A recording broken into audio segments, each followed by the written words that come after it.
¿Qué tal? ¿Cómo están amigos y amigas de esta comunidad? Pues continúa una estrategia de guerra sucia, de campañas sucias por parte de la oposición, por parte de los medios de comunicación, de diversos personajes que están alrededor precisamente de estos intereses y en donde se presentan trabajos que quieren pasar como investigaciones periodísticas, pero que tienen muy poco sustento al respecto o que caen constantemente en las famosas inferencias, este periodismo de adjetivización, como le dicen algunos, otros un periodismo sospechosista. Yo simplemente lo llamaría un verdadero cúmulo de intereses corruptos alrededor precisamente de ciertos privilegios que se quieren mantener. Fuimos testigos de un trabajo en Latin Oz en donde se señaló al grupo de los chamucos, así como también a sentido común, de tener grandes propiedades, grandes millones, cantidades de millones, contratos impresionantes y todo, mi querido Pepe Hernández Monero, pues como parte de una estrategia que no debería de sorprendernos estando Max Cortázar y Gil Swart ahí metidos, pero caray, vaya situación que se está presentando. ¿Cómo estás? Muy bien, Jesús. Pues muchas gracias. Pues ya lo acabas de describir perfectamente, que fue esta supuesta investigación, que es una tomadura de pelo, porque las cosas que supuestamente descubre la exclusiva de esta gran investigación, pues de entrada son cosas pues, que todo el mundo sabía, o sea, son cosas públicas, ¿no? Una, que los caricaturistas del Chamuco, pues tenemos una empresa que edita el Chamuco. Y esa empresa la tenemos desde hace 17 años. Eh, Segundo, que tenemos contratos de publicidad con gobiernos. Pues sí, eso lo hemos tenido, a lo largo de esos 17 años hemos tenido contratos. Esos contratos son públicos, son totalmente legales.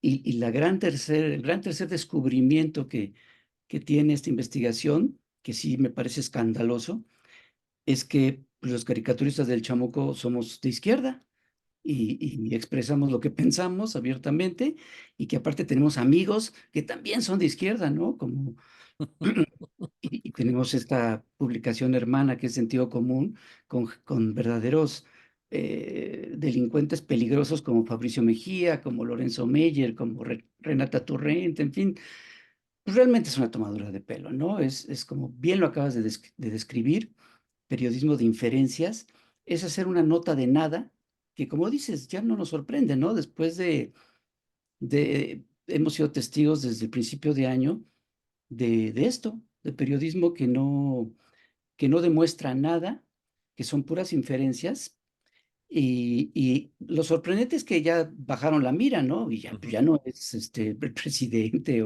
sino ya somos moneros, ¿no? Moneros que ellos acusan, imagínate nada más, Carlos Loret acusándonos de enriquecernos con negocios con el poder político. Eso sí ya es un cinismo impresionante. Diría una frase por ahí, eso ya calienta. Oye, creo, Pepe, este estilo que están manejando, voy a llamarlo estilo, ¿no? De culparte de lo que yo hago, es decir, te señalo de lo que yo regularmente hago. Es una desesperación por parte de la oposición, es una postura negacionista, porque yo puedo entender que a esta fecha no quieran reconocer que ya perdieron con Xóchitl Gálvez la presidencia de la República, pero que se crean sus propias mentiras me parece que es algo bastante, pero bastante riesgoso, bastante peligroso. ¿Tú cómo defines esta postura de la oposición? Pues mira, Sigmund Freud la definió muy bien y es una proyección, ¿no? Efectivamente, de culpar a los demás de lo que uno adolece, es básicamente un cinismo ya muy descarado, ¿no? Y es en esta idea de si ya no pueden, si la oposición en general y estos medios que se identifican con la oposición, y no solo por una cuestión ideológica, sino más bien yo diría, más que por una cuestión ideológica, por una cuestión de intereses y sobre todo económicos, eh, como ya como no pueden negar el historial que tienen, como no pueden ya quitarse el desprestigio que tienen, pues lo que hacen es tratar de acusar a los demás de lo que ellos hacen, ¿no? Y tratar de desprestigiar también con esta idea de todos son iguales, ¿no? Los políticos del oposición acusan en este caso, a los políticos que están en el gobierno de López Obrador, pues de ser iguales de corruptos, con el problema de que efectivamente algunos sí lo son, aunque todo el gobierno, pues sí es muy distinto, en general, el gobierno de López Obrador a los gobiernos anteriores. Pero también estos periodistas han estado haciendo esto desde un principio y nos acusan de que somos nosotros exactamente iguales que ellos, pero es totalmente absurdo, ¿no? En el caso del Chamuco, querer presentarlo como que nos estamos haciendo millonarios porque tenemos contratos con el gobierno de la Ciudad de México, pues es absurdo si tú revisas, porque los contratos, como dije, son públicos, Ujú. y con una revisión que se haga de la empresa que edita el Chamuco, pues puedes ver que está en el lugar 120 más o menos de, imagínate, creo que son como 300 o no sé cuántas, pero nosotros estamos, arriba de nosotros hay más de 120 empresas de medios que facturan mucho más de lo que nosotros hacemos, ¿no? Nosotros somos una empresa realmente muy, muy menor, una empresa mediana. Presentaron ellos, aparte, entre muchas imprecisiones y entre mentiras flagrantes, como por ejemplo que Federico Arriola es socio de la empresa que el Chamuco. Federico Arriola no es socio desde hace como 12 años.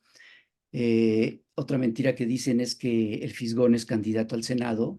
Me parece que si son periodistas, por lo menos deberían de investigar un poquito, ¿no? El Fisgón no es candidato. Dicen que nuestro colega Rapé es socio de la empresa, no es socio de la empresa, él es el director de la revista, en fin, mentiras e imprecisiones. Y ellos nos acusan de tener a lo largo del sexenio contratos por creo que 13 millones, cacho, 14 millones creo que, o casi 14 millones. Y además lo presentan pues como si esos 14 millones nosotros no los hubiéramos embolsado, ¿no? Haciendo las cuentas, si eso fuera cierto, creyéndoles, pues a lo largo de 6 años, 14 millones para 6 socios, según ellos, de la empresa, pues nos vendría tocando como a 30,000 pesos al mes, que no es mucho, digo, no es poco, pero pues tampoco nos vamos a hacer millonarios con eso, ¿no? Pero aceptando que nos quedamos con ese dinero y luego, ¿cómo se paga la revista? ¿Cómo se pagó el papel, la impresión, la distribución, a todos los colaboradores, la nómina, los impuestos? O sea, vamos, cualquier persona mínimamente sensata entiende que todo eso es absurdo. Finalmente, de lo que nos están acusando, o sea, ellos pretenden igualarnos a ellos, pretenden presentar esto como, no sé, como corrupción, como tráfico de influencias o no sé, pero finalmente de lo único que nos acusan es de ser una empresa que trabaja honestamente y abiertamente, ¿no? O sea, no hay ninguna novedad ni ningún secreto. Ese punto que mencionas, Pepe, porque mucha gente confunde y de esta manera muchas veces se manipula los contratos que llegas a tener como una empresa, ¿no? A final de cuentas, lo que es determinante es la transparencia de los mismos, o sea, que Sí. la gente sepa de qué se trata, de cuánto se trata y cómo se trata, ¿no? Y eso es, te digo, es totalmente público, cualquiera puede entrar y de hecho es lo que hicieron en esta investigación. Entraron a las plataformas de transparencia y sacaron los datos y ahí están. Pero claro, para poder tener esos contratos se necesitan muchos requisitos que piden pues la autoridad, ¿no? O sea, tenemos que estar perfectamente, haber cumplido con nuestro pago de impuestos, en fin, una serie de requisitos que tenemos, si no, no podríamos haber tenido acceso a esos contratos. Te digo, son contratos pues, no muy grandes, pues, ¿no? O sea, cualquier persona que conoce un poco de medios de comunicación, pues sabe que, te digo, 13 millones a lo largo de 6 años, pues realmente no es una cantidad estratosférica. Vamos, Carlos Loret ha de ganar eso Sí, en ¿no? un par de semanas, ¿no? Eh, y fíjate, también nos acusan como algo así escandaloso, que son por asignación directa, Mm. ¿no? Por adjudicación directa.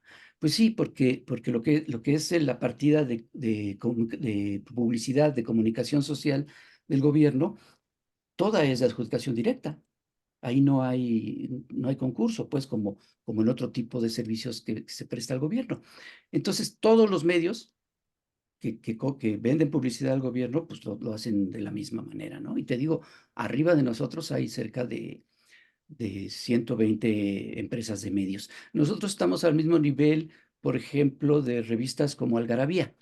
Mm. Entonces, esta investigación de latinos hubiera sido como si, oh, la revista Algarabía cobra tantos millones. Pues sí, pero claro, aquí hay un claro interés de golpeteo político a un grupo de caricaturistas que, pues sí, que desde siempre nos hemos identificado pues con este movimiento, con el movimiento obradorista desde hace muchísimos años y desde antes del obradorismo, con Cuauhtémoc Cárdenas y con una serie pues de causas que hemos ido abrazando desde hace muchos años, ¿no? Y lo seguimos haciendo. No hay ningún engaño, ni ocultamos nada, pues, ni tratamos de parecer o aparentar que somos objetivos. No, no, no, nuestra posición ha sido muy clara desde siempre. Oye, este punto, porque es muy común que estén sacando los salarios de mucha gente. Recuerdo el caso de Meme Yamel, recuerdo el caso de Jairo Calixto también, que te juntan la cantidad tramposamente, no te la disgregan ni mucho menos, la juntan como tal, y entonces te la lanzan como si fuera lo que ganaras en una sola exhibición repetidas veces, ¿no? Y es parte de esta narrativa que, como bien dices, trata de igualar a todo el mundo, trata de decir, todos son exactamente iguales. Esto me imagino, y es ahí donde te lo pregunto, Pepe, con la intención obviamente de influir en un electorado, con la intención de dañar la visión que tiene un electorado de uno de los principales puntos de flotación, a final de cuentas, de la 4T, que es la honestidad, que es la credibilidad. Exactamente, lo que tratan es de lastimar la credibilidad de ciertos periodistas, comunicadores. Yo no sé si con la intención de tratar de cambiar en época de campañas una intención del voto, lo cual ya me parecía muy difícil, o simplemente son patadas de ahogado, o en el caso de latinos, pues de plano sea una venganza personal de Loret por las caricaturas que le hacemos, pues básicamente 3 caricaturistas de medios, ¿no? Porque realmente es a 3 caricaturistas, bueno, a 4 caricaturistas que nos atacan. Efectivamente, con este objetivo, creo yo, ¿no? Con tratar de minar la credibilidad que tenemos nosotros, ¿no? Yo creo que no les funciona. Son ya cosas que además no duran más allá de un día y de un pequeñito escándalo de horas en redes sociales. Y yo creo que hasta ni siquiera en redes sociales, sino en Twitter nomás, ¿no? Que además Twitter ya ni siquiera es la red social más importante.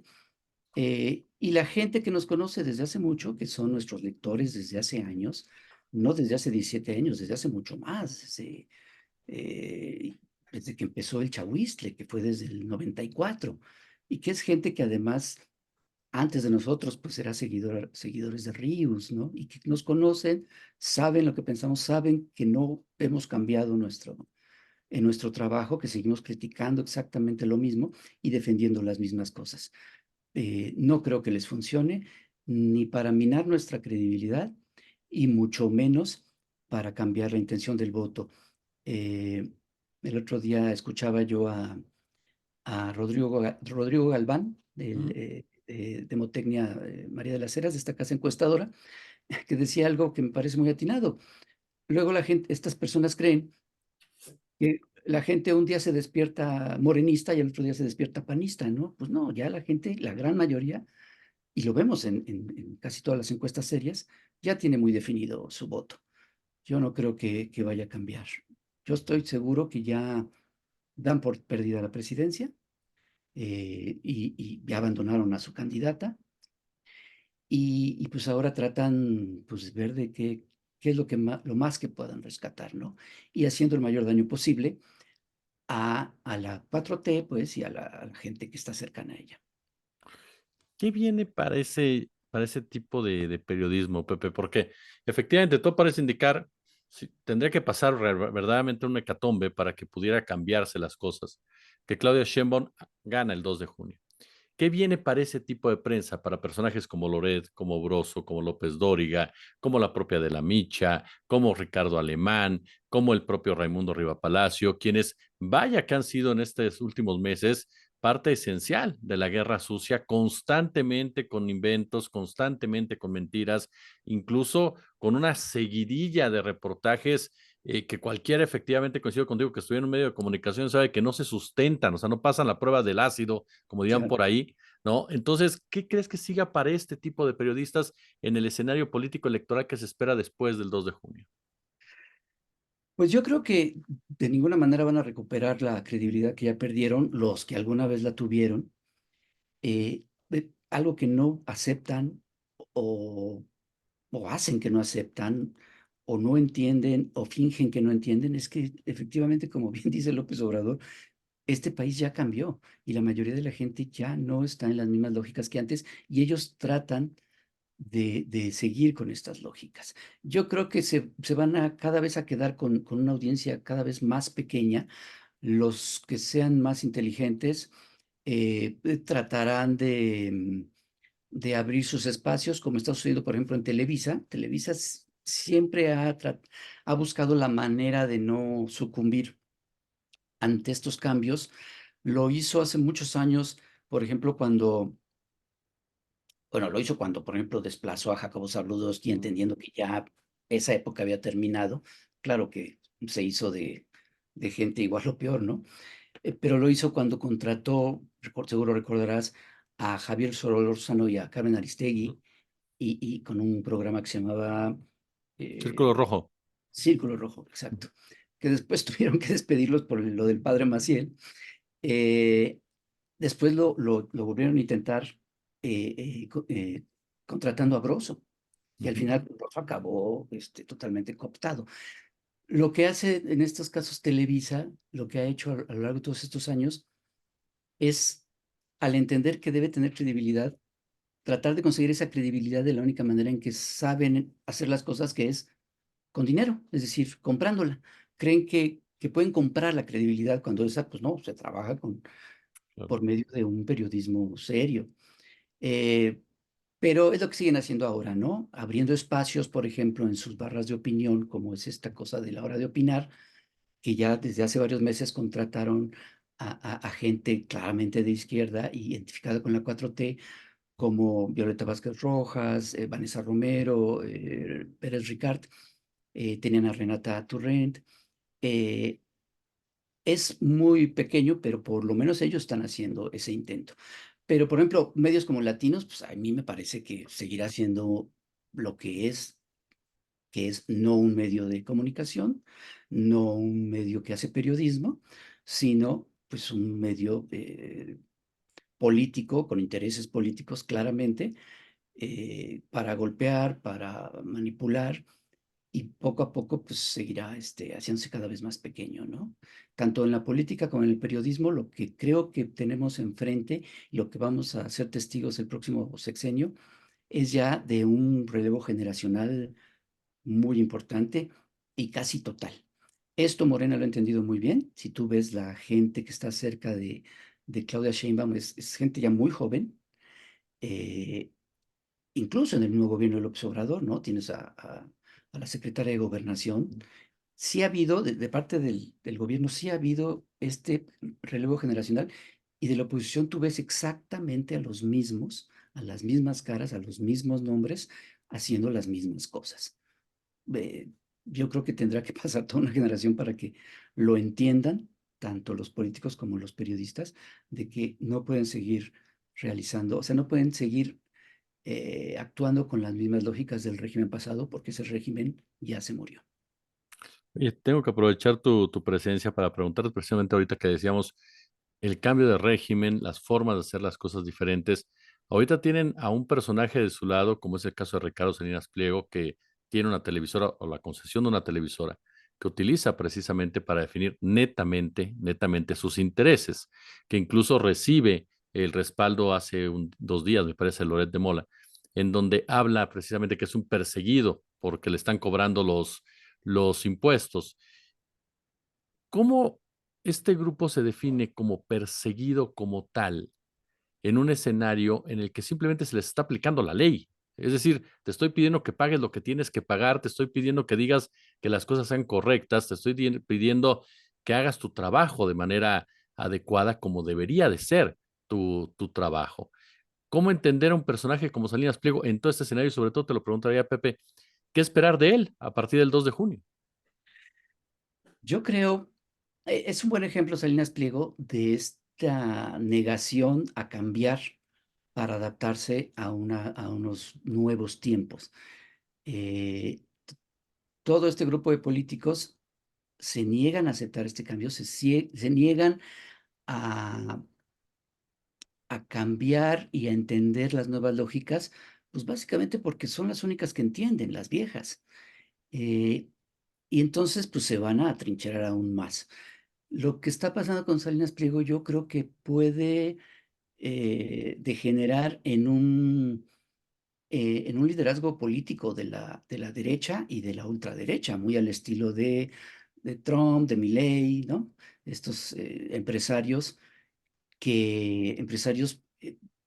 patanes, groseros, verdaderos zampones, que tienen por su manera de ser directotes y salvajes, pues llegan a convencer a un cierto grupo.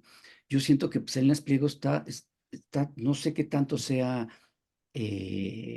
voluntario o no, pero está desplazando el liderazgo de la oposición, en la oposición del liderazgo que tenía Claudio X González. Claudio X González ya se vio que es un desastre como activista político, eh, y en una de esas, bueno, ya vimos que el grupo Krause ya se acercó a Salinas Pliego, ¿no? Ya tienen ahí sus arreglos. Esta, esta cosa de la ciudad de las ideas, ¿no? Que es un proyecto muy viejo en el cual estaba, por cierto, este personaje que está en Israel acusado de acoso sexual y demás, que se me fue ahorita Andrés Renner. Andrés Römer, eh, en donde estuvo la marquesa de no sé qué tanto, que vino a darle su apoyo a Xóchitl Gálvez y hablar mal del gobierno de la 4T, pues ya ahí estaba involucrado también el grupo de Enrique Krause.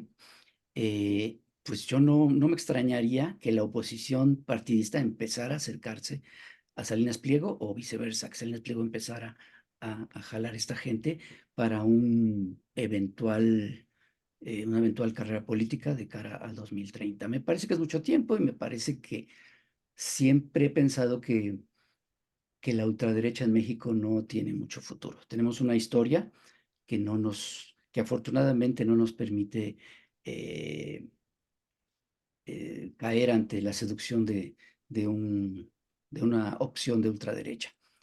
Pero pues uno nunca sabe, ¿no? ¿Qué puede pasar?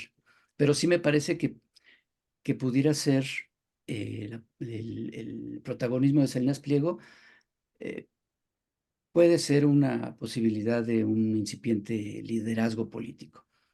No siento que tenga posibilidad de crecer, pero como esos pataleos que te mencionaba hace un momento de la derecha, eh, pues sí pueden causar daño, mm, sí pueden ser tóxicos, sí pueden estorbar para tener eh, pues un gobierno eficaz, pues, ¿no? Sí estorban mucho.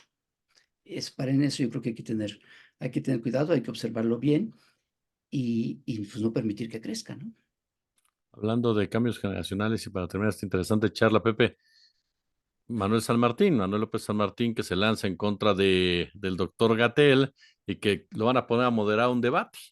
Pues sí, digo, desde que se nombró, yo no conozco mucho la trayectoria de este personaje, lo he visto muy poco, he leído varias cosas de él en Twitter, y lo poco que veo, pues es simplemente un soldadito más de Salinas Pliego, ¿no?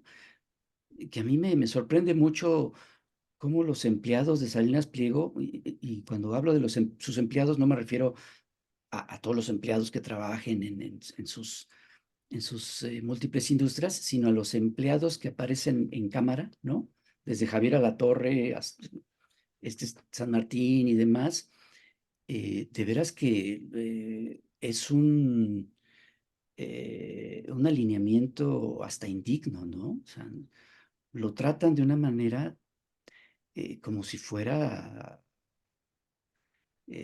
su Dios, pues me parece que eso es una de las peores cosas que puede hacer un periodismo profesional y honesto, ¿no? Tra- eh, Tratar de ejercer el periodismo, pues de manera gangsteril, ¿no? Con un capo. Eso yo creo que es fatal, ¿no? Estos finalmente lo que son sicarios del capo que es Salinas Pliego y se someten pues a las órdenes del jefe.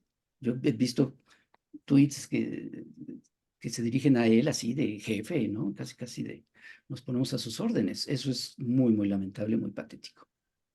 Mi querido José Hernández, yo de verdad, como siempre, te agradezco muchísimo estos minutos para nuestra comunidad. Sabes que se te aprecia, se te respeta y se te admira muchísimo. Y de verdad, muchas gracias por platicar con nosotros. No, al contrario, muchas gracias. Ya voy ahorita a jugar golf, a mi nuevo campo de golf que acabo de comprar. Y pues nos vemos cuando tú quieras. Cuando tú me digas, yo tomo mi jet y me vengo rápido para platicar. Ya ves por qué estás de presumido, Pepe, amor. Ya, es que ya vivo en Miami, soy vecino de Carlos Loret. Muchas gracias, Pepe. Nos vemos, hasta luego.